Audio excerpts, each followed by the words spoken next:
Hello friends, how are you? Welcome to সরানো Sourav motivation. আপনি কি জানেন কিয়ামতের অনেক লক্ষণ ইতিমধ্যে প্রকাশ পেয়েছে? আমরা কি শেষ যুগে বসবাস করছি? আজকের ভিডিওতে আমরা আলোচনা করব কিয়ামতের লক্ষণ নিয়ে। কোনটি ইতিমধ্যে ঘটেছে এবং কোনটি এখনো ঘটেনি। কিয়ামতের জ্ঞান শুধুমাত্র আল্লাহ তাআলাই জানেন। মহান আল্লাহ তাআলা সূরা লোকমানের 34 নম্বর আয়াতে বলেছেন, নিশ্চয়ই আল্লাহর নিকটেই আছে কিয়ামত সংঘটিত হওয়ার জ্ঞান, যিনি বৃষ্টি বর্ষণ করেন এবং তিনিই জানেন জরায়ুতে যা আছে।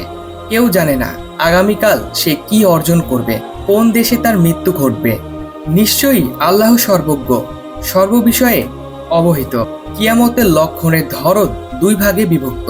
ছোট লক্ষণ যেগুলো ধীরে ধীরে ঘটবে, আর বড় লক্ষণ যেগুলো ঘটার পরে কিয়ামত খুব দ্রুতই আসবে। কিয়ামতের ইতিমধ্যে প্রকাশিত ছোট ছোট লক্ষণ ঘটেছে বা ঘটছে। নাম্বার 1, মিথ্যাকে সত্য ও সত্যকে মিথ্যা বলা। নাম্বার 2, সুদ ও ঘুষের প্রসার। নাম্বার 3, ধর্মীয় জ্ঞান কমে যাওয়া। নাম্বার 4, উঁচু ভবন নির্মাণের প্রতিযোগিতা। নাম্বার 5, ব্যভিচার ও অশ্লীলতার প্রসার। নাম্বার 6, হত্যাকাণ্ড ও অশান্তির বৃদ্ধি। এইবারে আমরা আলোচনা করব যে বড় লক্ষণগুলো এখনো ঘটেনি। নাম্বার 1, দাজ্জালের আগমন।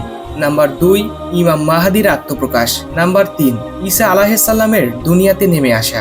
নাম্বার 4, ইয়াজুজ মাজুজের মুক্তি। নাম্বার 5, সূর্য পশ্চিম থেকে উদিত হবে। আমরা যদি লক্ষণগুলোর দিকে তাকাই তাহলে বুঝতে পারি যে কিয়ামতের সময় ধীরে ধীরে কাছে আসছে। তাই আমাদের উচিত আরো বেশি বেশি ইবাদত করা, পাপ থেকে বেঁচে থাকা এবং আল্লাহর রহমতের দিকে ফিরে যাওয়া। সূরা আর জুমার 53 নম্বর আয়াতে বলা হয়েছে, তোমরা তোমাদের রবের দিকে ফিরে আসো এবং তার ক্ষমা চাও। আপনি কি মনে করেন কিয়ামতের আর বেশি দেরি নেই? কমেন্টে জানান এবং ভিডিওটি শেয়ার করুন যেন অন্যরাও সচেতন হতে পারে। ধন্যবাদ।